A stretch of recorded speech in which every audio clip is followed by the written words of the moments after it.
Oui, donc bonjour à tous. Effectivement, je pense que Mickaël est dans le Ouais. chat, je l'ai vu. Peut-être qu'il clique sur monter sur scène. Euh, donc effectivement, Scoretex, nous, on est une société basée à Paris. On a 5 ans d'existence bientôt maintenant et on est spécialisé dans la digitalisation du contrôle qualité. On a depuis 4 ans installé plus d'une dizaine de systèmes d'inspection qualité dans différentes usines en Europe, hein. On est présent en France, en Pologne, en Allemagne et en Espagne. Et c'est vrai qu'on voyait des exemples de cas d'usage différents dans l'IA. Nous, on s'est vraiment focalisé sur le contrôle qualité, sur les défauts visuels pour l'industrie. Par contre, en déployant un produit qui a la capacité de gérer l'ensemble des contraintes industrielles, on verra avec le cas d'usage de CTS. Bonjour, vous m'entendez? C'est bon? Parfaitement, ouais. Bon, alors excusez-moi pour le problème technique, mais c'était pas lié à la connexion puisqu'on a une fibre, c'était lié plutôt à Google Chrome sur mon PC. Donc, Michael Lefel, directeur QSE pour la société CTS, on est spécialisé dans le traitement de surface. On va venir faire des applications sur différents substrats, que ce soit en peinture, en métallisation, en zingage, pour pouvoir en partie protéger la pièce, mais surtout on est spécialisé pour pouvoir sublimer la pièce et lui donner un aspect qui soit très qualitative et entre autres en lunetterie de luxe ou pour le sujet qui va nous concerner aujourd'hui, en automobile pour faire du chromage sur les pièces plastiques. Donc ici, on a le cas d'usage que nous avons déployé avec CTS. Donc l'histoire de CTS et Scoretex a commencé début 2019 au niveau de ce projet-là. On avait commencé à discuter à partir de 2018. Et donc là, on a, pendant cette période-là, jusqu'à juin de 2020, nous avons déployé la solution. Alors, c'est un temps qui était assez long finalement, mais avec le Covid, il y a eu pas mal d'impact pour tout le monde. L'idée, c'était de déployer une solution qui permettait d'automatiser un process jusqu'ici manuel. Donc, on verra un petit peu les contraintes que ça pouvait représenter au niveau de CTS. La réalité, c'est que maintenant, on a une solution qui est capable d'inspecter plus de 50 000 pièces par jour à une cadence de 150 pièces minutes. Donc, ça fait 400 millisecondes pour chaque pièce, sachant qu'une pièce, c'est ici ce qu'on voit, hein, un bouton de clé de voiture, donc c'est les boutons de télécommande.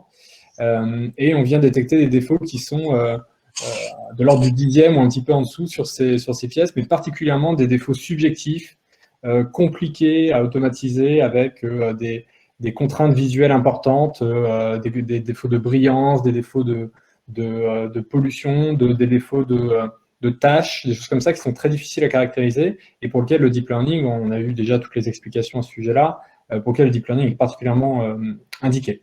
Donc Scoretex, dans ce contexte, est venu vraiment installer une solution complète, l'automatisation avec la machine de contrôle qu'on voit ici à l'image, le développement du logiciel de deep learning, le développement de l'interface utilisateur dédiée, ainsi que particulièrement la compréhension de la qualité. On parlait de l'importance de trouver une cohérence avec le besoin usine. Ici, nous, chez Scoretex, nous commençons toujours par la qualité.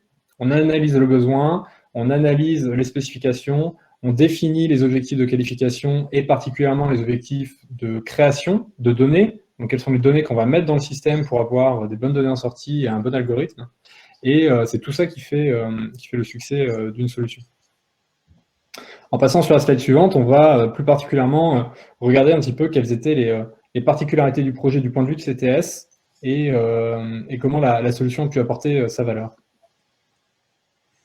Donc nous, notre expertise, elle est double au sein de la société. Je veux dire, elle est sur la métallisation et c'est pas le sujet du jour, on n'en parlera pas, mais elle est aussi sur la capacité à aller contrôler des défauts d'aspect, qui sont très petites, je veux dire, et qui ne vont être vus par un client final finalement que au bout de quelques jours ou quelques mois quand il va avoir une pièce en main. Entre autres, le sujet qui nous concerne aujourd'hui, c'est le client final va avoir une clé automobile avec des touches qui ont été chromées. Ces touches-là, nous, on les reçoit sous forme plastique, on vient les chromer. Quand elles sont chromées, elles sont comme ça sur une petite barrette que l'on appelle une grappe. Et après, le client s'occupera de les détacher. Et tout ça, on doit le contrôler avec un temps minime. Aujourd'hui, un temps opérateur qui va en contrôler à peu près 3000 touches par heure, et pour aller détecter des défauts qui sont vraiment très variables, des défauts qui sont de relief ou des défauts qui vont être vraiment en surface, pour pouvoir essayer de s'imaginer ça, imaginer une trace d'un liquide qui a séché sur une surface de marbre avec toutes les veines dans le marbre, et ça, imaginez que ça fasse que 2 millimètres, et il faut qu'on aille détecter ce genre de choses. Voilà. Donc du coup, on a une expertise de contrôle qui est importante. Par contre, cette expertise-là, elle se transmet pas d'un humain à un autre humain facilement. Donc, je reprendrai un peu ce qui a été dit en début d'après-midi à un moment donné. Je veux dire, le transfert de la compétence, la cristallisation de la compétence, je veux dire, on ne sait pas faire. Donc, ça prend beaucoup de temps à former une personne. Et derrière, je veux dire, on a vite des manquements. Je veux dire, si une personne est absente ou s'il faut la remplacer. Donc, du coup, on a fixé un challenge qui était pas facile, je veux dire, à Scortex. C'est de dire, ça, personne au monde ne sait le contrôler en contrôle vision avec des systèmes traditionnels. Je veux dire, vous allez avoir une dizaine de types de défauts. On va avoir plus d'une cinquantaine de touches de types différents avec des particularités qui ne sont pas des défauts. Et tout ça, il va nous falloir nous le faire en cadence, avec de la fiabilité pour avoir un meilleur résultat chez le client et une meilleure productivité. On peut peut-être passer à la slide suivante. Donc, pour les facteurs clés de réussite, donc il y avait quelque chose qui nous avait été bien identifié par Scortex dès le départ, c'était la collecte et l'échantillonnage. Je veux dire, d'aller identifier les types de défauts et de faire les acquisitions.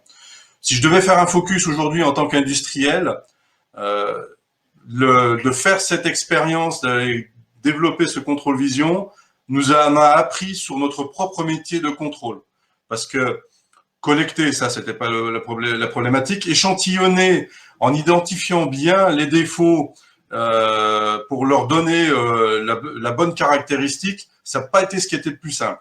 Je veux dire, puisque quand on a un défaut de relief qui fait moins d'un dixième de millimètre, je veux dire, et qu'il peut être en creux ou il peut être en relief, je veux dire, il va falloir le séparer. C'était pas nécessairement quelque chose que l'on faisait. Donc voilà pour cette partie qui était l'asset de données. Sur la collaboration, elle est essentielle. Ça a été dit plusieurs fois, je veux dire, aujourd'hui, sur la relation client-fournisseur. Je parle vraiment d'un véritable partenariat avec une grande agilité qu'il y a eu entre Scortex et nous, puisqu'on était quand même sur une preuve de concept, le système n'existant pas, et il a fallu affronter des épreuves difficiles à un moment donné, aussi bien sur la caractérisation, la qualification, et comment on allait pouvoir qualifier le système. Voilà, on a été obligé de changer en cours de route, mais on est arrivé effectivement au but, je veux dire, et malgré le passage Covid qui nous a gênés. Oui, tout à fait. Et pour revenir sur les écueils, parce qu'effectivement, on a ici la vitrine d'une collaboration réussie, on a un système qui fonctionne, qui sert à inspecter la production, des millions de pièces qui ont été inspectées. Pour autant, effectivement, le planning initial n'a pas été tenu parce que les objectifs de collecte étaient complexes, parce que les objectifs de création de machines étaient challengeants, parce que la définition et la mise au point d'un système de vision pour ce type de surface est toujours complexe.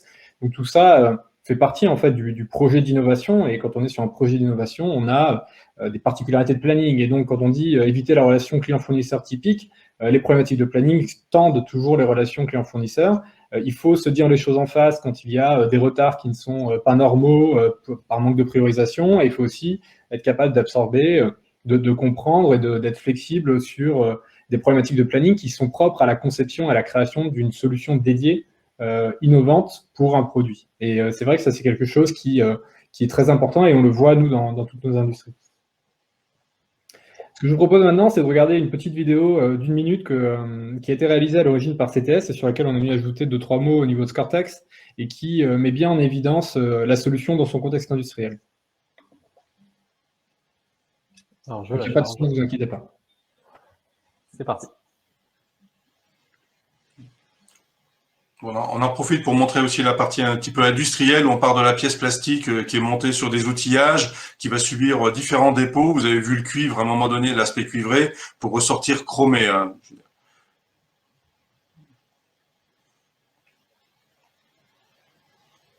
Donc nous, Ouais. en plus, on a des pièces qui sont sur des plateaux, c'est-à-dire que vous avez des orientations qui sont pas toujours les mêmes, des angles qui sont pas toujours les mêmes. Vous avez des orientations de touches qui sont très variables. Et tout ça, il a fallu que Scortex trouve des solutions pour pouvoir les contrôler. Voilà. Et donc là, une des forces, hein, ce qu'on voit, la particularité, c'est que le plateau a mis moins d'une minute, met une minute à parcourir le trajet, et on a le résultat en temps réel. Et on voyait hein, l'écran en temps réel avec les pièces qui défilaient, les détections se font en même temps, donc c'est vraiment de l'instantané, et c'est ça qui fait la particularité des solutions comme ça de Scortex.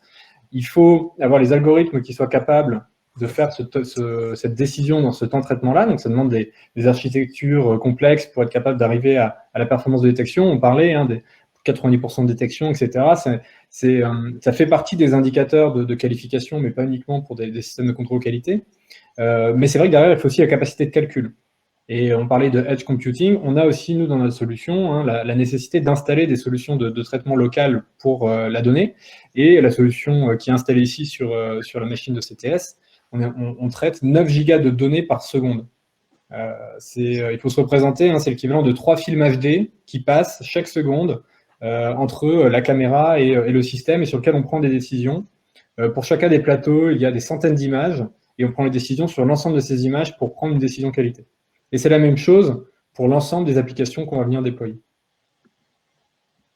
Donc c'est un peu ça hein, la particularité, Scortex. On vient déployer une solution bout en bout, end-to-end, hein, comme on dit, le matériel, le logiciel, l'application deep learning et le lien avec la solution cloud. On vient déployer une solution qui s'appelle le Quality Center dans lequel les données qualité remontent en temps réel. Donc finalement, on commence par automatiser le contrôle qualité. On obtient de la donnée qualité en temps réel sur sa production. Et ensuite, on va utiliser cette donnée qualité, soit pour la verser dans un data lake, soit pour déjà la consulter, tout simplement en temps réel, dans le Quality Center, qui est l'application web développée par Cortex. Nous, on suit un peu ce qui se passe au niveau de CTS. Michael s'y connecte plusieurs fois par jour. C'est une preuve, une bonne preuve pour nous aussi de l'utilité de cette solution. Ça permet de monitorer sa production sans être, et sa qualité, mais aussi ses débits, son nombre de pièces, etc., sans aller à côté de sa ligne de production et sans forcément avoir un MES sur toutes ces machines connectées, etc. Donc c'est très puissant. Et ça, c'est vraiment le lien entre la production qui est en local et la remontée de données. Et on peut imaginer après hein, viser à faire le lien entre ces données de production sur toutes ces machines équipées, mais aussi les données de qualité en temps réel et venir obtenir des analyses de causes renforcées, obtenir une amélioration de sa connaissance de son process par rapport au type de défauts qui peuvent apparaître, par rapport à une corrélation avec des données de production, et ainsi venir réduire son taux de défaut, en plus d'avoir bloqué sa non-qualité.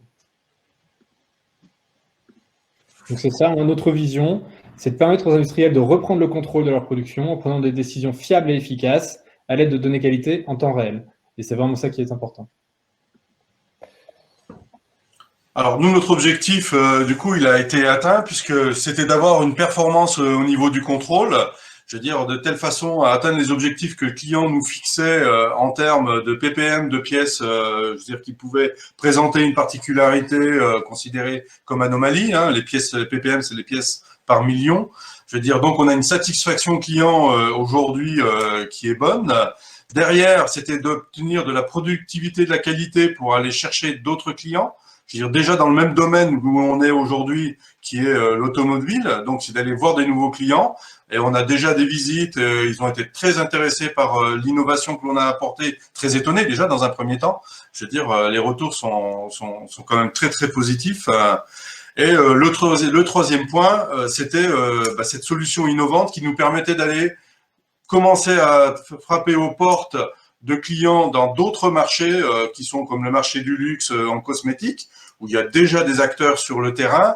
Et je veux dire, aujourd'hui, comme nous, c'est pas le centre de notre activité, le luxe cosmétique, il fallait qu'on arrive à se démarquer pour pouvoir dire on a les mêmes solutions que d'autres en termes de production industrielle, mais en termes de qualité, de productivité, on peut aller encore plus loin.